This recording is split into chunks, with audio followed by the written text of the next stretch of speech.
Hey guys, Derek. Figured I'd do a quick video here on pace count and pace beads, better known as ranger beads. This is a critical element in land nav. A lot of things that you need to know prior to this, which is how to read a map first of all, how to figure out where you're at on a map, and plot another location to where you're going to go. But as far as pace count goes, you need to measure out a 100-meter distance and walk that 100 meters and count every step that you take in one direction. What you're going to want to do after that, turn around, head back, counting your steps again, and when you're done, find the happy medium if you got a different count, and you're going to divide that number by 2. We use a term in the military is the KISS system. Stands for Keep It Simple Stupid. That's just another acronym for you. My pace count, I'm about 5'7", is 66. So 100 meters, I walked about 132, 33 paces or so. So instead of counting them out every time you want to walk 100 meters, cut that in half, a lot less counting for you. So my pace count again is 66. When you're figuring out your pace count, I recommend that you do it in the wood line somewhere, or somewhere that's not flat, like a road surface or something like that, because you're going to be in the woods for the most part when you're doing land nav. So another thing to think about is having it go slightly downhill or uphill when you're figuring out your pace count.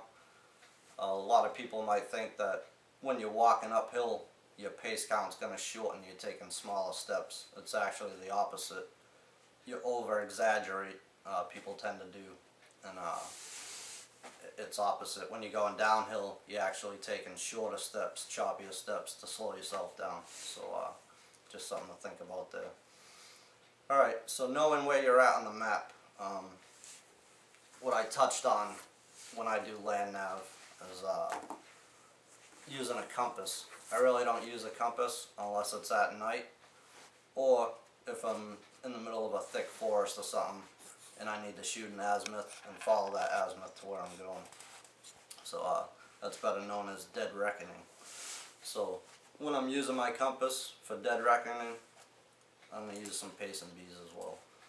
So how these pacing beads work is usually they're set up 9 beads on the bottom and 4 beads on the top. This one happens to be 7 beads on the bottom because they're plastic and I broke some off. But usually it's 9 and 4. This represents 5 kilometers or 5 clicks. How you do that, you're going to start from your known location on your azimuth that you're walking, and you're going to count your pace count up to 100 meters. So when I hit 66 steps, which is every other step, when you figured out half of your steps in your pace count, so mine is 66, that's, say, every time my left foot hits the ground, I'm going to count that.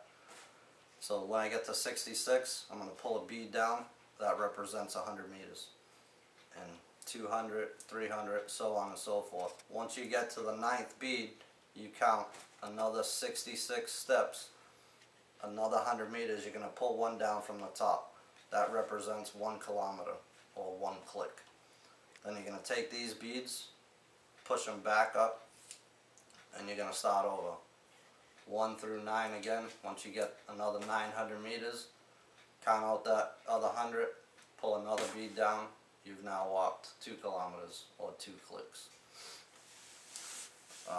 The old style, back in like the Vietnam era, this actually is what they used. It's 4 beads on the top and 7 on the bottom. It's just more math to do. 7 beads, you'd have to figure out your pace count in 125 meters. So you'd count your 7, the 8th one isn't there, so you'd pull one down from the top, and again, that's just the same thing, it's 1 click. So keep it simple, stupid. I recommend the 9 beads on the bottom and the 4 on the top, and that's again a 5 kilometer distance.